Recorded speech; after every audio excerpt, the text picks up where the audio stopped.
Agora vamos dar sequência então com o Thiago. Thiago é um grande amigo. Thiago falou uma vez para mim, né, que a gente conhece uma pessoa quando a gente viaja com ela. Eu tive a oportunidade de viajar uma vez com o Thiago, passar 4 dias, e foram momentos únicos, né, Thiago? Estamos doidos para repetir novamente. Então, uma amizade aqui de muitos anos e uma pessoa que atendeu prontamente ao nosso pedido para vir participar do evento, tem participado de todos os eventos que a gente faz sobre comportamento humano dentro da Bodytech e tem contribuído muito. Então, Thiago, deixar aqui meu agradecimento público por sempre estar disponível para a gente aqui na Bodytech, a mim particularmente, né, como amigo, e também a Bodytech, você também é amigo do Dudu, do Viana, do Amaury. Então, obrigado mais uma vez. E galera, mais uma pessoa aí, mais um excelente ser humano para vocês tirarem bastante proveito da apresentação da palestra. Thiago, bola contigo. Obrigado, Alan. Não tenho o que falar, né? Esse grupo é um grupo fantástico. Eu que tenho um prazer de estar aqui hoje com vocês nessa imersão. A Bodytech já vem fazendo esse incentivo ao estudo do comportamento humano há um bom tempo, né? Antes da pandemia, e é um assunto que me atrai bastante. Assim como o Alan falou, a gente é amigo de anos e realmente essa história de se você quer conhecer uma pessoa, viaje com ela, é totalmente real. Aprendi isso com uma aluna de personal. Eu aprendo muito com os meus alunos, né? Observo bastante, uma característica que eu desenvolvi. E realmente é um prazer estar aqui e não só participar do evento, mas ter amizade e o contato com todos esses palestrantes sensacionais que estão aqui hoje. Quero agradecer a presença de vocês também, né, nesse sábado à tarde. A tecnologia nos permite isso, ter esse contato. Acho que seria muito difícil a gente conseguir fazer esse encontro se não fosse através da tecnologia. Acredito que tem aí o Brasil, pessoas do Brasil todo, né? Quem puder colocar o estado aí nos comentários, coloca para a gente dar uma olhada. E vamos lá, vamos começar. Antes de iniciar sobre a programação neurolinguística, eu queria falar uma coisinha para vocês que eu estava refletindo essa semana, né? O quanto que a pandemia, esse momento caótico, nos favoreceu como profissionais de educação física, né? O quanto que a nossa profissão foi valorizada, né? Eu lembro que, na época que eu me formei, o professor de educação física era visto um estereótipo do escultor, né? Aquele preocupado somente com músculo, somente com gordura corporal, aquele voltado para a definição e construir corpos perfeitos, né? E agora não. Agora evidenciou um outro lado da educação física, do professor, né? O papel dele na sociedade, que é também levar a saúde mental. Então, por isso que eu fico muito feliz de estar aqui com vocês hoje, porque estudar comportamento humano hoje, para mim, é a maior satisfação e o maior desafio. Quanto mais eu estudo o comportamento humano, né, primeiro eu gero um resultado superior em tudo que eu proponho a fazer e, às vezes, também gera um desespero, né, porque o ser humano é bem complexo, né, bem complexo e ele não é uma coisa rígida. É por isso que estudar o comportamento humano é importante. Então, vamos lá. Antes de iniciar, deixa eu só compartilhar com vocês a tela.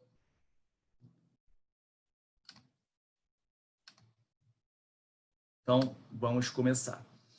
Eu queria contar um pouquinho da minha história, né? Uma breve história do Thiago. Eu sei que muitos aqui não me conhecem, e essa história tem total relação com o tema de hoje, com a temática que a gente vai abordar, que é PNL voltado para o atendimento, né? Para a retenção de clientes.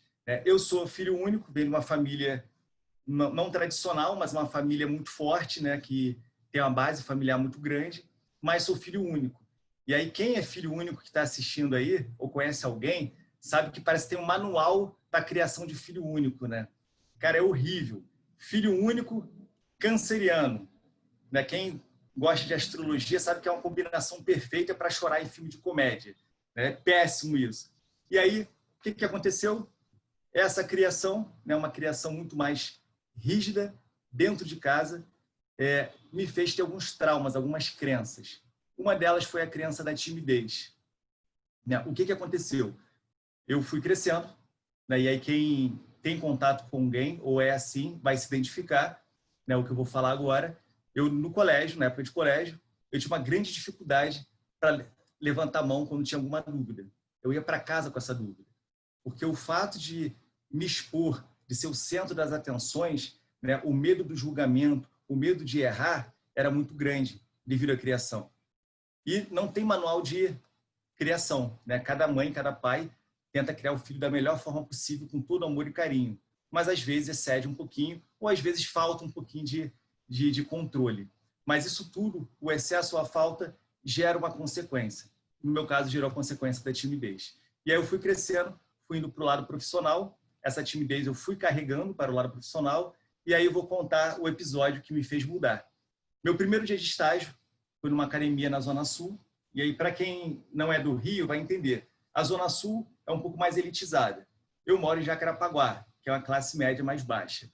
E aí, imagina você, com essa timidez, com toda essa insegurança, indo para o estágio a primeira vez. E na época não tinha essa orientação como tem hoje, né? Esse cuidado do treinamento do estagiário. Antigamente, o estagiário era mais um escragiário. Era para passar sério para o computador, era para ajudar os alunos na regulagem de equipamento, a colocar carga e dar um pouco mais de atenção. Era mais ou menos essa a função do estagiário. E aí, nessa academia, vocês tentem visualizar aí, era uma academia de 2 andares, a parte de cima era só musculação e a parte de baixo era só cardio. E aí, o que aconteceu? Eu caí na parte de cardio. Porque lá tinha uma divisão muito simples. Professores formados, estagiários mais antigos, né, que prescreviam, ficavam na parte de cima. Estagiários mais novos, os calouros, ficavam na parte de baixo. E aí imaginem um garoto, né, extremamente tímido, caindo numa sala com um monte de pessoas e tendo que abordar. Foi um caos. Primeira coisa, aumentou a frequência cardíaca, aumentou a sudorese, eu queria ir embora. E aí veio o primeiro pensamento, que é o sabotador. Eu já estava ali com um sabotador, já pronto para virar uma crença. Eu queria sair da educação física. Foi o primeiro pensamento que veio. Falei, cara, eu não vou conseguir. Isso não é para mim. Eu não vou conseguir abordar as pessoas, não vou conseguir criar conexão com as pessoas. E aí, logo em seguida, eu falei, cara, eu sofro com isso a vida toda. Nos meus relacionamentos com meus pais, com os amigos, né? Eu preciso mudar isso. E aí foi como a Carol falou, eu tinha que tomar uma atitude. E a atitude foi, ou eu mudo, ou eu morro. Morro profissionalmente. E eu falei, cara, vou mudar. E aí eu comecei a desenvolver a trabalhar um aspecto que a Mônica falou semana passada, que é a base de tudo, que é o autoconhecimento. Quando a gente começa a se conhecer, começa a conhecer as suas vulnerabilidades, as suas sombras, você identifica isso, e aí a chance de você trabalhar é maior. E aí eu vim nesse processo, trabalhando cada vez mais isso. E aí quando eu consegui me autoconhecer um pouquinho mais, bom, eu estava mais pronto. E aí caiu uma outra barreira, que aí eu vou passar para vocês agora. Ano passado, a gente iniciou os simpósios de neurociência do atendimento com essa frase do Jung. Conheça todas as teorias, domine todas as técnicas, mas ao tocar uma alma humana, seja apenas outra alma humana. Eu comecei a entender um pouco mais do Thiago. Comecei a me relacionar melhor com as pessoas. E aí o Alan, a gente fala que tem uma amizade de muito tempo, nós nos conhecemos na faculdade, no laboratório de fisiologia do exercício, e lá era muito técnico. Carol falou da parte técnica, né? Era técnico-científico. E isso teve um valor muito grande para a gente. Só que somente isso não foi suficiente para mim. Eu comecei a ir muito para a teoria, e aí foi onde eu me agarrei, né? Um cara tímido, eu falei, bom, agora vou ser técnico, vou me posicionar pela parte teórica. E comecei a estudar muito. Só que quando você vai para a prática, e aí todo mundo que trabalha aqui sabe que teoria é uma coisa, no dia a dia é outra. Você precisa realmente ter um bom domínio da técnica. Se eu vou fazer um agachamento, passar um agachamento para um aluno, se eu não souber agachar, eu não preciso ser um mestre em agachamento, um competidor, né, botar muita carga no agachamento. Mas eu preciso saber demonstrar o agachamento. E aí eu percebi uma outra vulnerabilidade. Eu tinha ido para a teoria, mas não fui para a técnica. E aí eu comecei a aprimorar a técnica. Comecei a treinar, comecei a vivenciar aquilo. Só que aí eu esbarrei num outro ponto.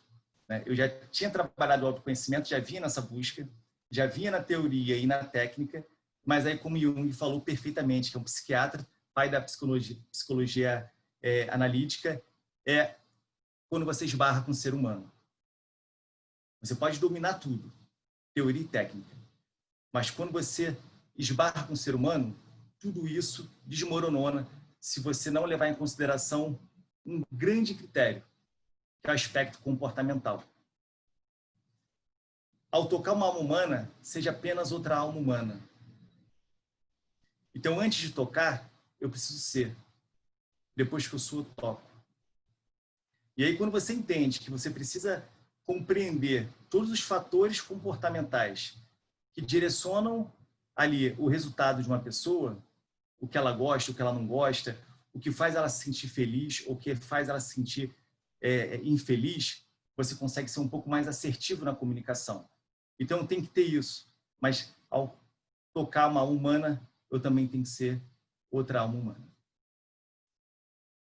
E é uma coisa que eu quero compartilhar com vocês, que eu comecei a pensar muito, é sobre minha missão nisso tudo. Né? Qual é a minha missão? Por que o Thiago acorda cedo de manhã, às vezes com uma vontade de dormir enorme? Né? O que faz eu me movimentar? O que me move? Às vezes com uma preguiça, encarar... Tem aluno que às vezes é chato. Né? Você explica várias vezes e mesmo assim ele não entende. Você tem que ter toda uma paciência. Porque não é você, é ele. Quando você entende isso, você consegue melhorar a tua comunicação. E eu estou falando de comunicação porque daqui a pouquinho a gente vai explorar um pouco mais isso.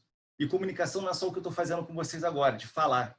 Comunicação é como você envia uma mensagem e qual o canal que você envia essa mensagem e como que o outro interpreta essa mensagem. E além de interpretar, qual é a resposta dele através dessa mensagem. Isso é comunicação. E aí a gente vai falar um pouquinho mais à frente sobre vários canais de comunicação. Então, minha missão hoje, eu comecei a refletir. O que me move? E aí, na pandemia, isso ficou muito claro para mim. Né? Como a gente não tinha estrutura física das academias, né? Teve um momento que elas estavam fechadas, agora estão reabrindo com todo cuidado, mas a gente não tinha mais a estrutura física. Então, não é o aparelho meu bem. Meu bem, eu comecei a me perguntar, qual é o meu maior bem hoje? É o meu cliente.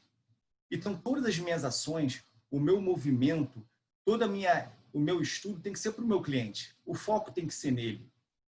Eu tenho que usar toda a estrutura física para complementar o grau de satisfação do meu cliente, para gerar respostas afetivas maiores a ponto de ele querer ficar naquele lugar e queira voltar também. Isso vai aumentar a aderência dele.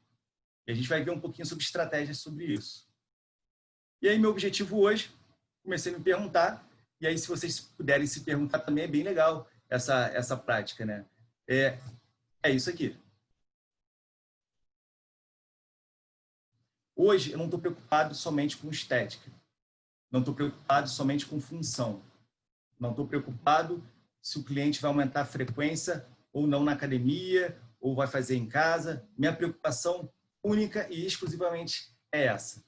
Eu preciso que meus clientes estejam felizes. E aí vocês vão entender por que eu cheguei a essa conclusão. Clientes felizes ficam. Pensa em algum lugar, Carol pediu para vocês pensarem num lugar, né?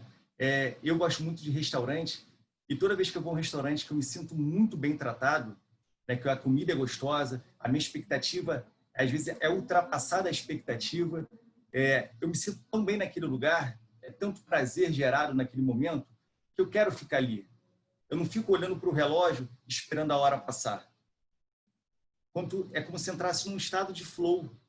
O tempo voa ali. Por quê? Porque eu estou muito feliz naquele momento. E é isso que a gente tem que tentar trazer para os nossos clientes. Eu tenho tido muito resultado positivo através de práticas assim. E a PNL, eu vou explicar um pouquinho sobre o conceito de PNL e técnica, mas a PNL é muito pragmática. E isso que é legal. Quando você começa a praticar, você começa a ver um resultado diferente.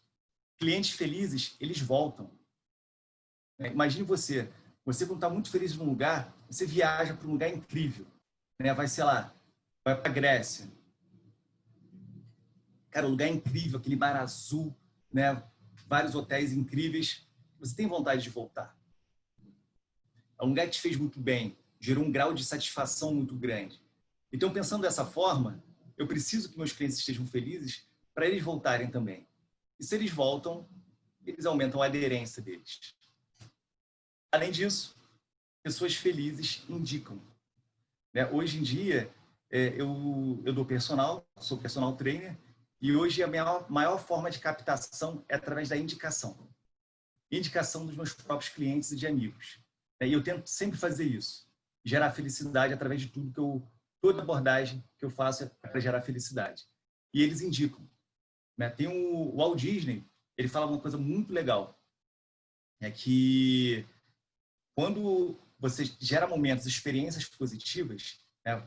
Quando você faz aquilo, se propõe a fazer aquilo e gera uma experiência positiva no convidado, eles não chamam nem de cliente, chamam de convidado. A gente tem um conceito muito bacana sobre isso. As pessoas, elas tendem a voltar e não só voltam, como trazem outras pessoas para ter o mesmo sentimento que elas tiveram. Olha que incrível. Você quer passar para o teu amigo, para a tua mãe, para o teu filho, aquela sensação positiva que você está tendo. E ele começa a indicar, fala, cara, você tem que ir para a Bodytech, você tem que ir para a academia, lá você vai se sentir bem. Pô, tá em depressão? Pô, vai malhar, vai para a academia. Ah, cara, eu não estou me sentindo bem, pô, eu perdi algum familiar. Vai para a academia. Se ele passou pela mesma experiência e conseguiu, de certa forma, sair um pouco mais daquela situação de uma forma positiva, melhor, eles vão indicar. Então, cliente feliz, ele indica. E aí, isso aqui é um ponto-chave que é bem bacana. Reclama menos. Quanto mais felicidade você tem, quanto mais estado interno de felicidade, menos você reclama das coisas. Mais tolerante você é com as falhas. Isso é bem bacana. Vamos pegar o exemplo de um casal. Imagina um casal. Início do relacionamento, estão lá, acabaram de ir para a noite de núpcias, né? E aí começam aquele dia a dia. No início, só flores, né? Só felicidade. E aí o homem, vamos pegar lá o cara, um do casal, ele joga a toalha molhada em cima da cama. O que a mulher faz? Está lá feliz da vida, né? Pô, não tem louça, não tem nada, que hoje na pandemia é a pandemia de louça, né? Tem louça para tudo quanto é lugar. Mas está lá, está contribuindo em casa, está fazendo tudo. Ela vai pegar a toalha e falar, amorzinho, bota a toalha lá, estende a toalha. Ah, tá ocupado? Então eu vou estender para você aqui. Não é assim que acontece? Mais ou menos, mas é mais ou menos isso. Quando você está muito feliz com aquilo ali, você reclama menos. Aquilo passa a te incomodar menos. Mas aí passam-se anos, né, do relacionamento, já não é a mesma coisa, e aí o cara deixa um pelinho da barba ali na pia. Aquilo gera um caos no relacionamento. Por quê? Porque você fica mais sensível. Então, quando você gera felicidade no cliente, ele reclama menos também. E isso tudo aumenta a aderência dele. E aí vamos chegar à PNL. Não sei se todo mundo aqui sabe o que é PNL. PNL é Programação Neurolinguística. Eu gosto muito de fazer essa analogia com a pescaria. O nosso maior desafio hoje, pelo menos para mim, é fazer com que o aluno vá à academia e que ele tenha vontade de voltar. Acho que para mim é muito simples isso, é o meu maior desafio. E aí a analogia que eu faço é a seguinte, imagine na pescaria, você lança lá o anzol, tá com a isca na ponta, e aí você pesca um peixe enorme como esse. O que acontece? O peixe fisga e ele começa a brigar. E aí o que você faz? Se você começa a tentar puxar ele na ânsia de trazer ele logo para a superfície, acontece da linha arrebentar.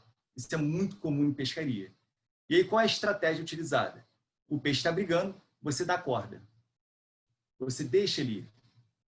E aí ele começa a se movimentar ali, começa a cansar. E aí, quando ele cansa, você começa a puxar o molinete, começa a trazer ele um pouco de volta. E aí ele vai, recupera e começa a brigar de novo. E ele vai. E com o cliente não é diferente. O cliente, às vezes, ele tem momentos que ele se afasta e tem momentos que ele se aproxima. E aí cabe a nós, profissionais, entender um pouco mais o que está fazendo o cliente se afastar e o que está fazendo o cliente se aproximar. E quando eu entendo isso eu estou falando de comportamento, eu consigo criar estratégias para que eu aproxime ele no momento que ele se afastar e eu consigo também reforçar positivamente o momento que ele está ali presente. Trazer para aquele momento que ele está presente o momento mais feliz do dia dele. Deixa eu só tirar minha tela daqui, estou bem no meio. E aí, olha que dado interessante do Tishman. 50% das pessoas que tomam a decisão de iniciar uma atividade desistem nos primeiros 5 meses. talvez seja até um pouco maior do que isso. Mas em 5 meses, a chance das pessoas desistirem é muito maior. E aí, se a gente entender quais são os fatores que fazem ela desistir e quais fatores que fazem ela ficar, a gente consegue ser um pouco mais assertivo na nossa comunicação. Encontrei isso na internet. Vou só tirar o som aqui. E aí, nesse estudo de QA, tem vários pesquisadores estudando sobre resposta afetiva. Tem um da Grécia, que é o Ekekax, também, que fala muito sobre resposta afetiva ao exercício. Tem outros, QA é um deles, e fala que a resposta afetiva positiva é um componente central, importante da motivação e um preditor significante da aderência ao exercício.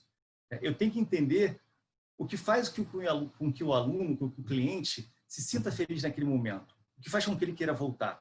E aí tem uns 4 fatores que QA descreve. Um deles é a atitude, o quanto que ele acha que aquilo faz bem para ele.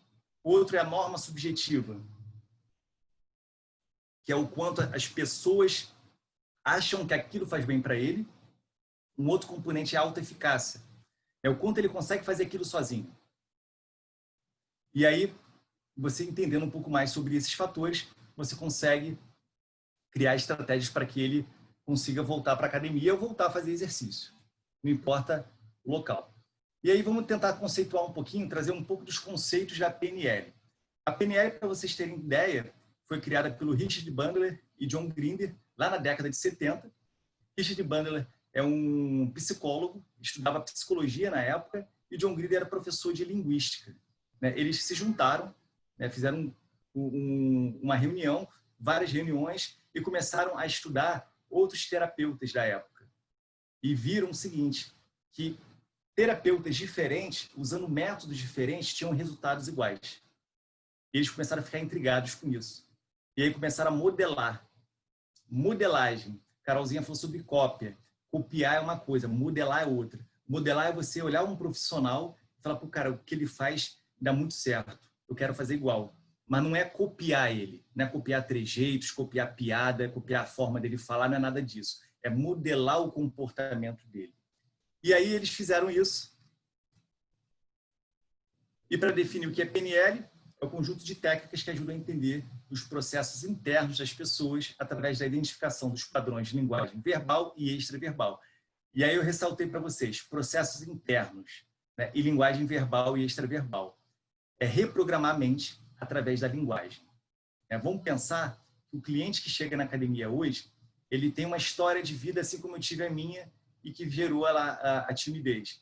Ele vem com uma história de vida. Toda a história de vida dele pode ter gerado várias crenças. As crenças são todas as experiências adquiridas ao longo da vida. E o quanto que essas crenças vão afetar o pensamento dele, o sentimento dele, o comportamento dele. Isso está dentro desse conceito. Tá? Então, quando chega um cliente na academia, se eu sou extremamente técnico, só levo em consideração, bom, eu estou com uma dor no joelho. Ok. Tem exame aí? Tem. Você pega a ressonância, você lê essa ressonância, e aí você prescreve de acordo com essa ressonância. E aí você não leva em consideração, você leva em consideração só os aspectos físicos. Você tem que levar em consideração os aspectos comportamentais, psicológicos, emocionais desse cliente. E é isso que a PNL fala. A PNL fala exatamente sobre essa influência no comportamento. Talvez essa dor no joelho tenha relação com uma história de vida dele. E aí é difícil? Muito. Eu tenho que conhecer o cliente. Mas a Disney fala muito bem sobre isso, de conhecer o cliente, estabelecer um produto ideal e conhecer bem o cliente, a ponto de fazer ele feliz em todos os processos. Então, o que a PNL faz? Reprograma a mente através da linguagem.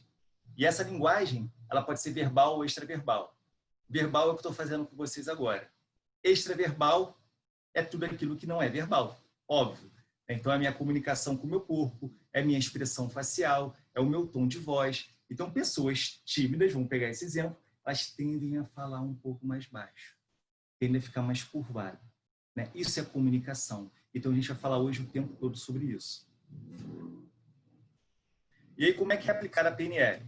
Só para vocês terem ideia, para fobias e sentimentos desagradáveis, problemas de aprendizagem.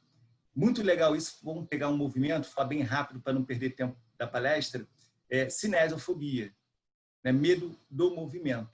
Eu consigo aplicar a PNL para tentar quebrar um pouquinho do medo do movimento. Eu faço muito isso com algumas pessoas, com alguns alunos de personal. Problemas de aprendizagem, por exemplo, o aluno você explica, ele não entende. Dá para aplicar PNL também. Superar limitações e obstáculos, problemas psicomáticos, e aí é o que a gente vai se atentar hoje, melhorar a relação interpessoal, né? Lembra que para melhorar minha relação interpessoal, eu preciso melhorar minha relação intrapessoal. Para mim isso é muito uma escadinha. E aí um conceito muito importante para vocês entenderem as técnicas daqui a pouquinho é saber que nós interpretamos o mundo através dos 5 sentidos. Essa é a forma da gente interpretar o que está acontecendo. E na PNL eles chamam de sistema representacional. Apesar de serem 5 sentidos, eles levam em consideração 3: visão, audição e tato. O tato vocês podem considerar como um sistema sinestésico, né?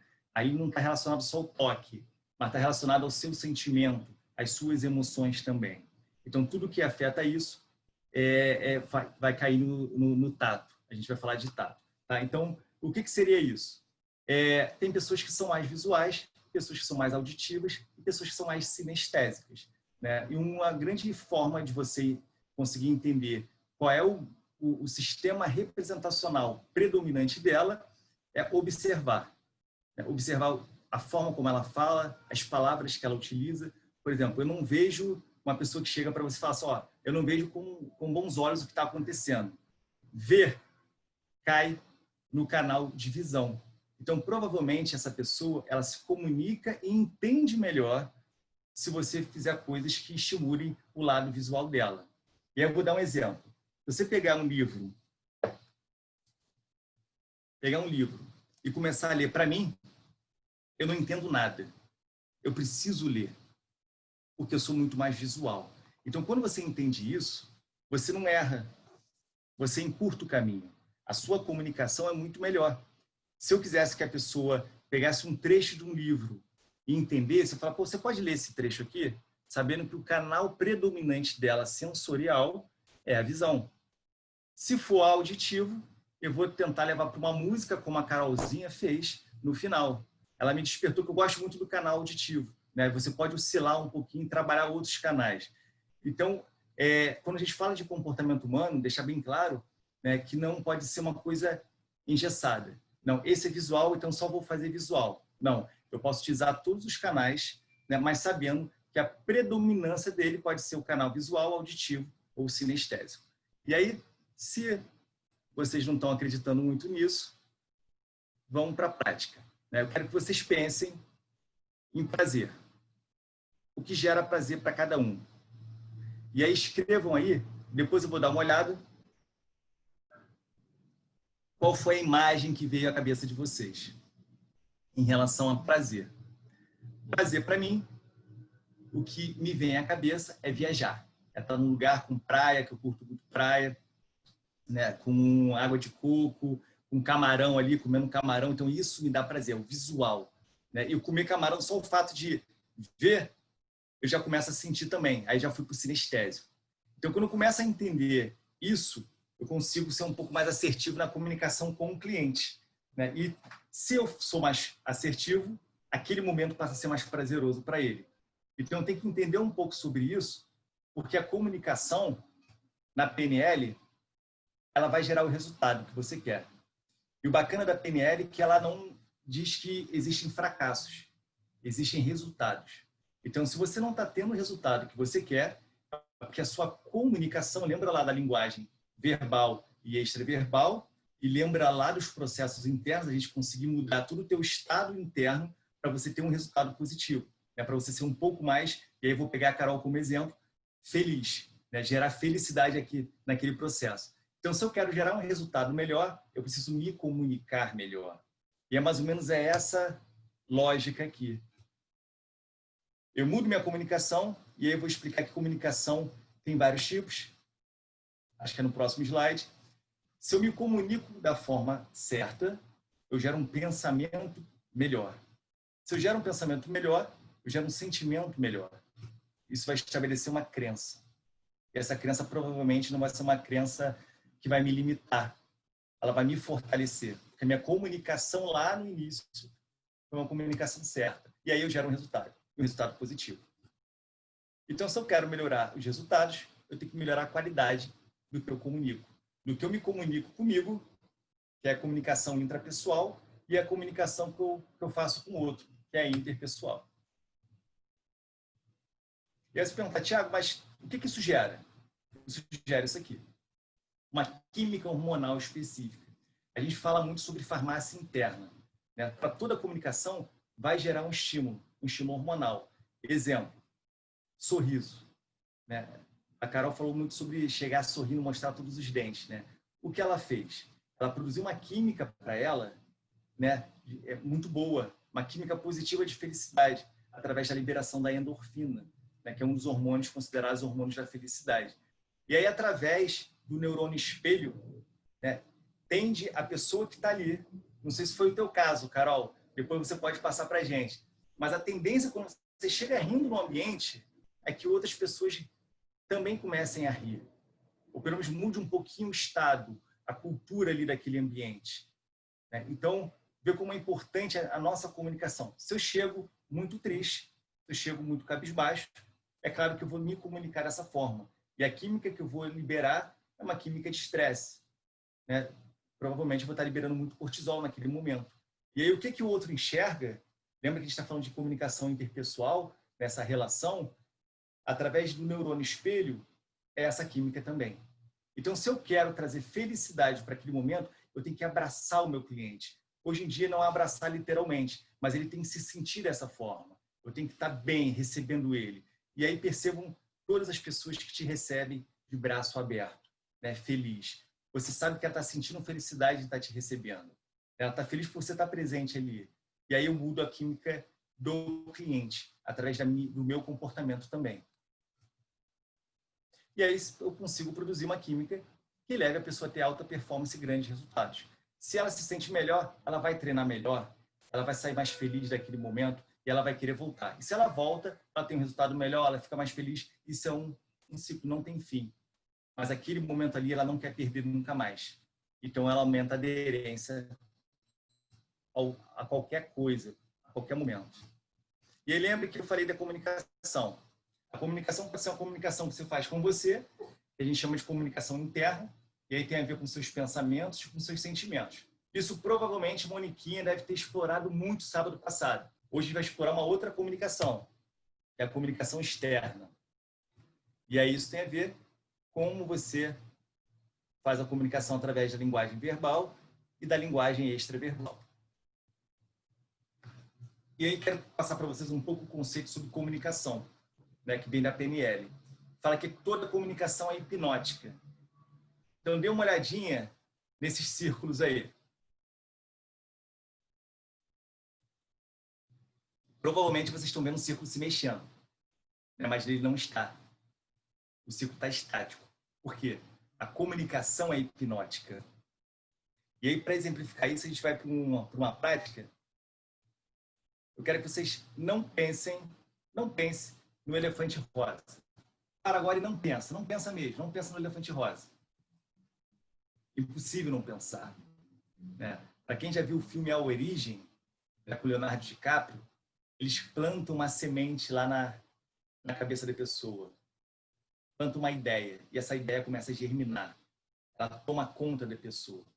Então, quando a gente trata com o cliente, a gente tem que tomar muito cuidado com o que fala, né? Com o que passa para o cliente. Porque às vezes você acha que aquilo não é nada demais, pode ser uma brincadeira, mas você plantou a semente. Vou dar um exemplo agora desse momento.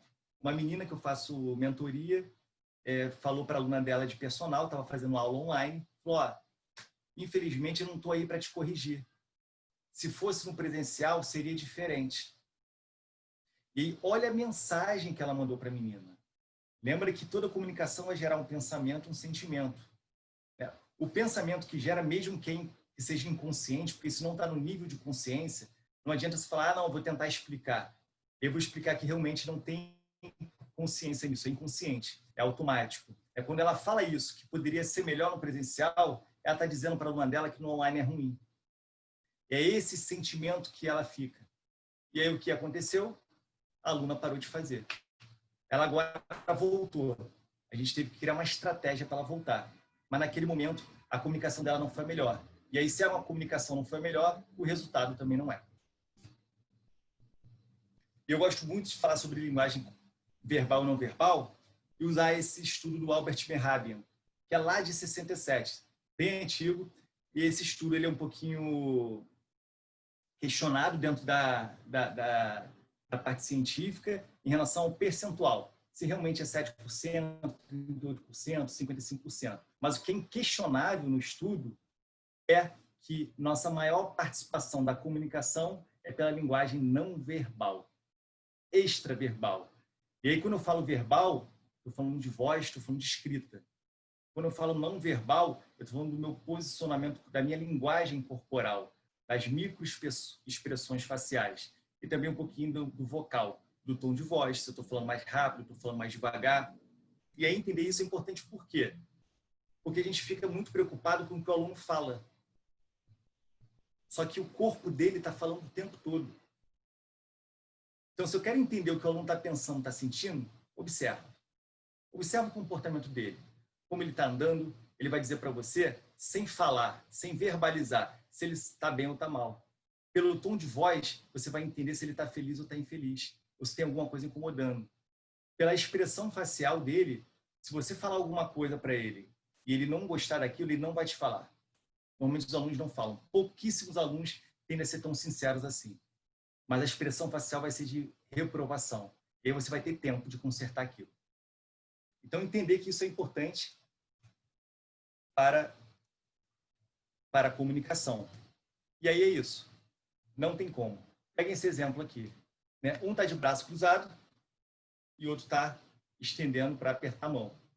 Eu preciso saber, eles precisam falar que um está totalmente aberto para a comunicação e o outro está incomodado com alguma coisa. Eles não precisam falar isso para mim.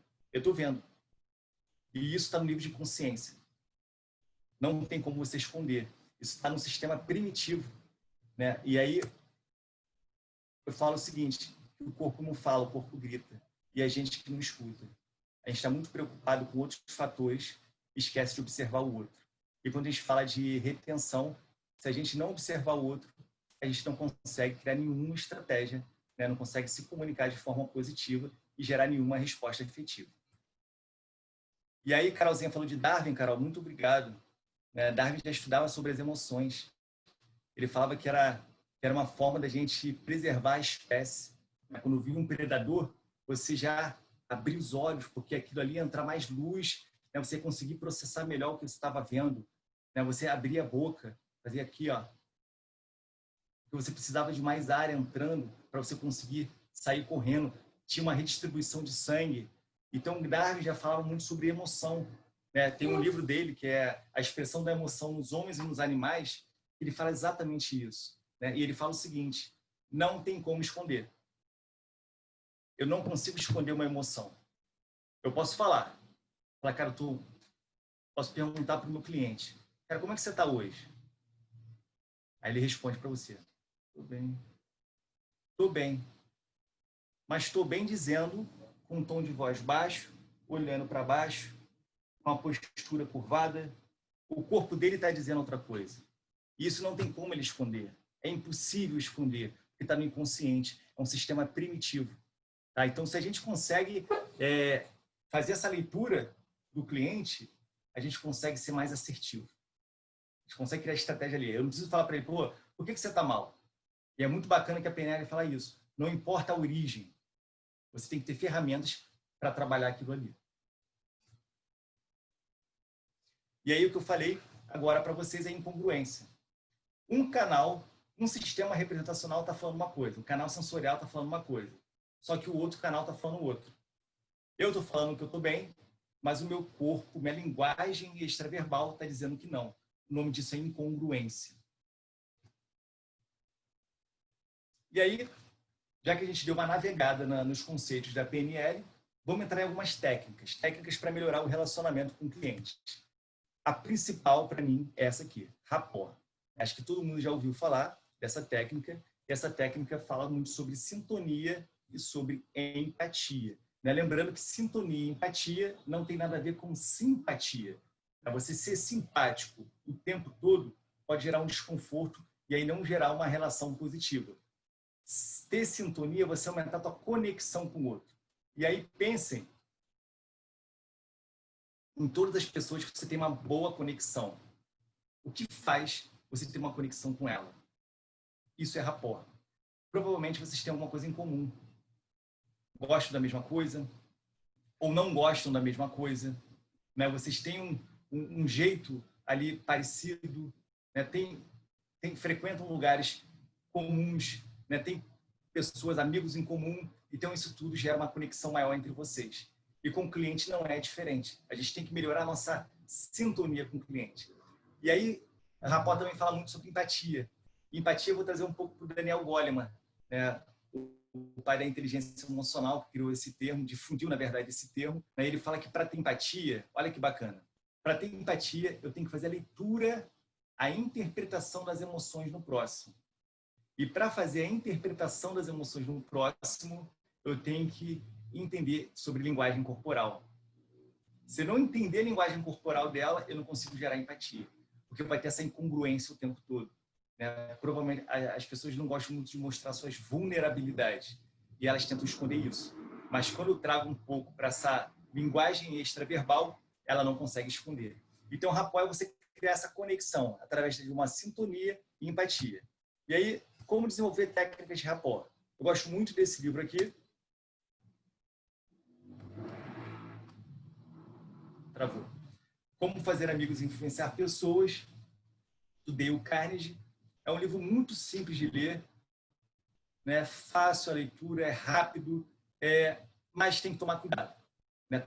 Lembra que eu falei que toda comunicação, né, a maior parte, 55%, pela linguagem não verbal, e essa não dá para esconder. Então, se eu faço todas essas técnicas de uma forma mecânica, e a Disney fala muito sobre isso, dessa forma de comunicação, né, não pode ser mecânica, eu acabo tendo um resultado inverso. Eu quero um resultado positivo, né? Gerar uma resposta, uma emoção positiva, e eu acabo gerando uma emoção negativa. Porque a pessoa consegue perceber através da tua linguagem que aquela tua comunicação está incongruente com o que você pensa ou com o que você sente. Mas esse livro é bem bacana para entender um pouquinho sobre rapport, apesar dele não falar sobre rapport. Primeiro, é sorrir. A gente sabe que, através do neurônio espelho, se eu sorrio, né, a pessoa, através da ativação do neurônio espelho, tende a sorrir também. Né? E o sorriso gera uma liberação, uma bioquímica interna, através da endorfina, que é um dos hormônios da felicidade. Né? Outro ponto importante que o livro aborda é saber o nome. Né? Pensa que o nome é a palavra mais ouvida na nossa vida, é o nosso nome. É desde quando você nasce. Né? É o ponto mais importante. Então, se você quer se sentir, que o aluno, que o cliente se sinta especial, criar um rapport com ele, tem que saber o nome dele.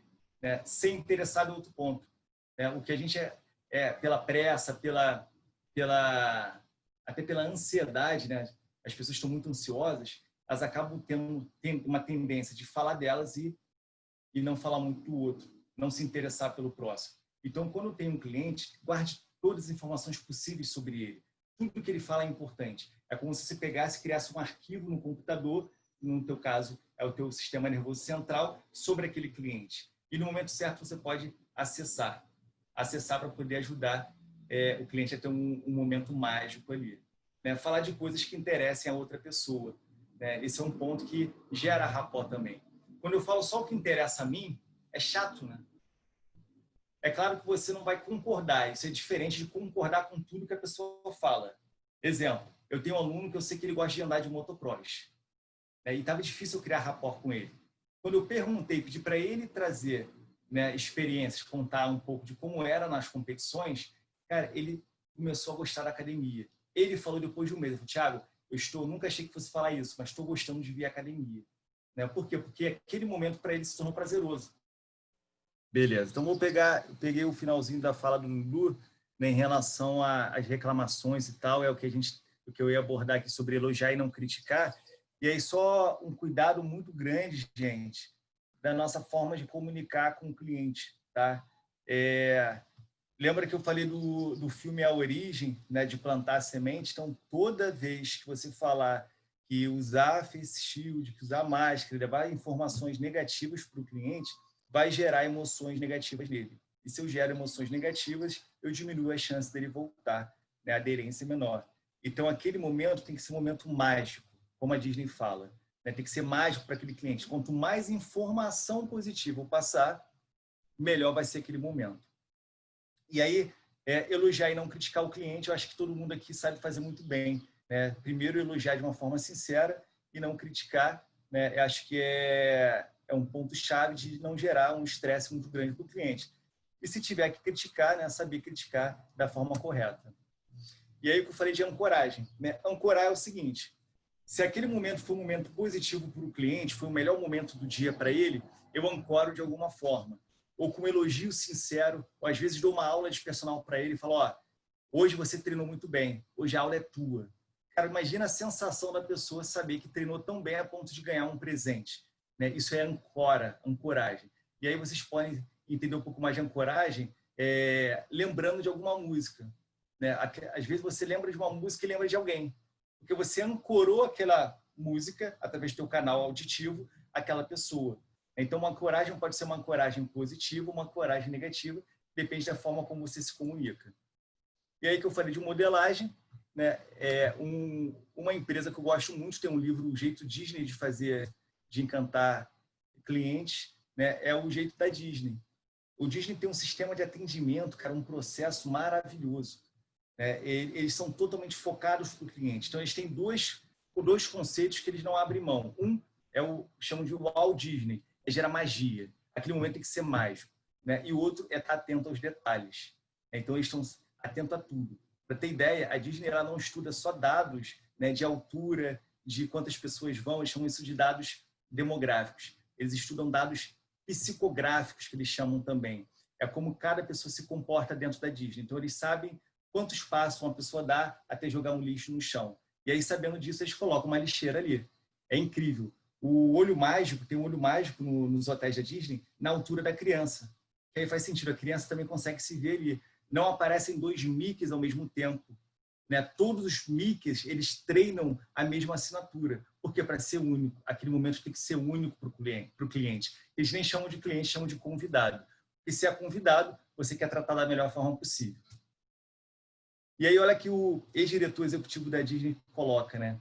Que a Disney tem uma função de tirar as pessoas da vida estressante. Eu acredito muito que o nosso papel, que a academia tem isso também, né? De tirar a pessoa, ela sai do ambiente totalmente, a vida dela pode ser extremamente estressante, mas naquele momento tem que ser o melhor momento dela.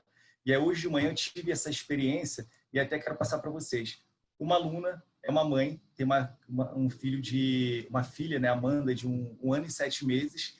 Nesse momento, é a mãe, é empregada doméstica e trabalha home office. Tu imagina a loucura para essa menina. Eu falei, Thiago, eu não consigo parar, estou dormindo 4 horas por dia. E aí, aquele momento que ela estava comigo hoje, talvez fosse o único momento que ela sorrisse na semana. Então, aquele momento tem que ser mágico para ela. Então, ela já falou, ontem ela me ligou e falou, Thiago, acho que não vou fazer amanhã. Eu falei, não faz não. Mas é psicologia inversa. Ela, não, vou fazer. E aí ela fez, e ela falou, Thiago, no final da aula, muito obrigado. Aquilo ali, e aí vem da missão lá do início da apresentação.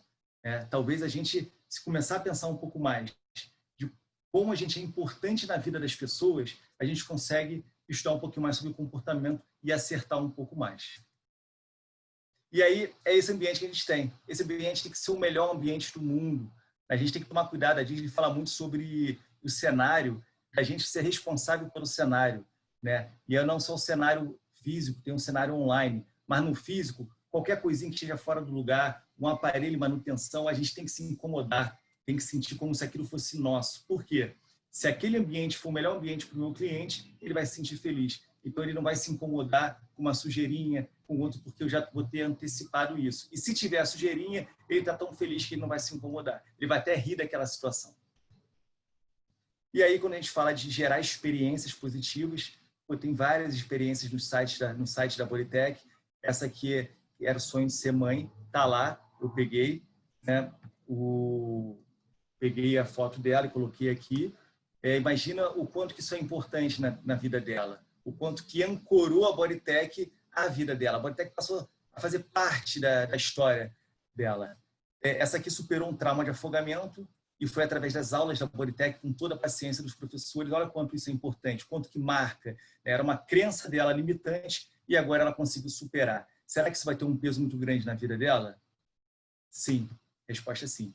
E essa aqui teve um câncer curado. Esse é um professor aqui do Rio, excelente profissional. Bruno Lima é coordenador também e apoiou, deu todo o apoio. Eu tive uma aluna com câncer também e eu sei o quanto que isso impacta na vida da pessoa. Participei de todo o processo. Ela era aluna da Bodytech e hoje é uma grande amiga. Né? Enquanto que a gente tem um papel fundamental na saúde das pessoas, né? E não só na saúde física, como na saúde mental. Então, isso é um processo de ancoragem. Né? As pessoas, ela tem um grau de felicidade enorme na vida dela e ela associa isso à Bodytech. Academia, de uma forma geral. E aí, para a gente encerrar, eu vou dar algumas dicas de dose de felicidade. O Betão vai falar muito sobre isso. Eu gosto muito desse conceito do Cortella, que é o momento que você sente que a vida para. Né? Aquele é o momento feliz, é a felicidade que você alcançou. E aí eu uso muito essa dose de felicidade, que é a liberação de dopamina, ocitocina, serotonina e endorfina, formando dose mesmo para não esquecer. E eu tento dar isso para o meu cliente. Toda vez eu tento dar uma dose de felicidade para ele. E aí umas estratégias que eu utilizo no dia a dia. Primeiro, criar metas. Né? D de dopamina. Né? Quando você tem metas, né? e o aluno, o cliente consegue alcançar metas, ele fica mais feliz porque alcançou pela liberação de dopamina. Ela tem essa função em relação ao alcance de metas de curto prazo. E aí, como criar metas, todo mundo joga aí, não dá para falar hoje, mas tem o SMART, a meta tem que ser específica, tem que ter uma métrica, né? Tem que ser realizável, tem que ter prazo e tal. Mas se jogar no Google, sai aí. Então, é uma forma, uma estratégia para gerar felicidade através da liberação de dopamina. Outra, incentivar aulas coletivas. Né? Nós somos seres sociáveis. O Gary Chapman, que é outro psicólogo, um pastor batista americano, né? Ele fala muito sobre relacionamento e ele fala que nós temos essa necessidade de se sentir pertencente a alguma coisa. Então, quando tem um cliente que ele tem relação com outras pessoas na academia, ele se sente pertencente àquele lugar. Então, a chance dele continuar ali é maior. Né? Eu preciso ser amado e pertencente, é isso que ele fala. E o amor é o que a gente vai dar ali, o carinho, a atenção, né, a dedicação no dia a dia. E sentir pertencente é estimular a utilização de toda a academia, principalmente das aulas coletivas. E aí uma aula de dança que a gente proporcionou no Cita América, cara, isso aqui tem um impacto tão grande, as pessoas saem com uma felicidade através disso, né, além da liberação de endorfina, que uma aula de dança proporciona. E aí não importa se a pessoa sabe dançar ou não, é experiência. A gente tem que parar de pensar na parte técnica e pensar em experiências. O resultado vai ser a soma de experiências positivas que eu gero no cliente. Né? Então, isso aqui foi uma experiência que a gente gerou. E lembra de recordar bons momentos. Né? É uma coisa muito legal. Se eu gero, começar a pensar agora em toda a pandemia e toda a estatística de morte, não sei o quê, eu vou recordar momentos ruins e é isso que eu vou colocar na cabeça do meu cliente. Então, toda a química dele vai ser voltada para isso. Então, começa a recordar bons momentos, coisas boas que aconteceram na vida dele. Eu utilizei isso com uma aluna, né, serotonina. Essa é uma cliente minha. E eu precisava trabalhar mobilidade de ombro, porque ela tem uma capsulite adesiva. E aí eu lembrei que ela fazia handball, né, inclusive essa aluna é minha mãe, ela fazia handball e eu passei esse movimento fazendo um pouco mais de foco externo para ela realizar. E aí a felicidade, cara, ela estava num estado de flow ali, fazendo o movimento. Óbvio, não sentiu dor. Né? Então, recordar bons momentos durante a prescrição também é importante, é uma estratégia extremamente eficaz. E, claro, você precisa conhecer o cliente para isso. Estimular o sorriso, a gente já falou muito sobre isso. Eu só quero contar 2 episódios. Né? Essa menina da direita, a Carolzinha, o amor, dou aula para ela e para a mãe. Ela tem diagnosticada com uma disfunção química, isso gerou uma depressão muito forte nela. E todo momento da aula dela, eu fazia alguma coisa para ela rir. Né? E às vezes até uma piada sem graça funciona nesse momento. E ela sorriu o tempo todo. Agora, na pandemia, ela me falou, ela não está treinando, né? Está realmente em casa, porque ela é cardiopata também, então está respeitando bastante.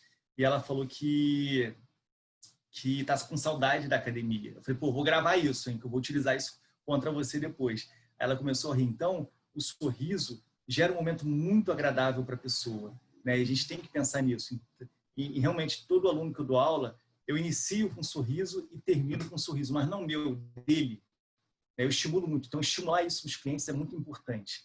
Esse da esquerda também é outro, que estava com fortes dores. Lembra que a gente falou de doença psicossomática? É um garoto, né? Tem 38 anos e vivia num momento de estresse muito grande.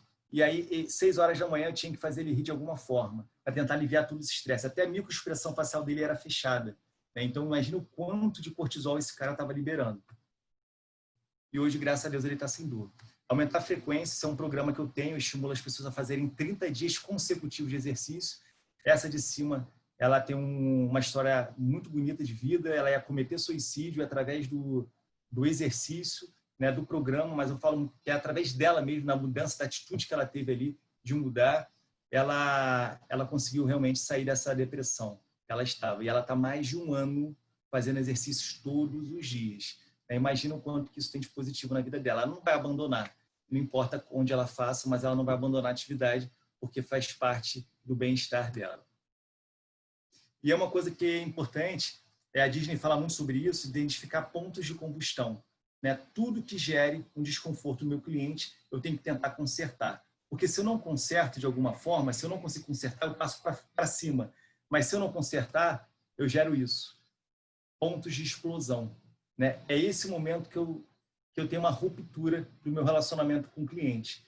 Então, se eu consigo gerar várias experiências positivas e reduzo os meus pontos de combustão, eu aumento a aderência dele àquilo que eu proponho a fazer. E aí eu queria deixar uma frase no final para vocês, que é da Madre Teresa de Calcutá: não devemos permitir que alguém saia da nossa presença sem se sentir melhor e mais feliz. Eu acredito muito nisso e eu acho que quando a gente consegue isso dentro das nossas aulas, dentro dos nossos contatos com as pessoas, o mundo muda. Então, obrigado a todos. Espero que tenha contribuído para vocês. Desculpem pelo corte aí e fiquem com Deus. Obrigado.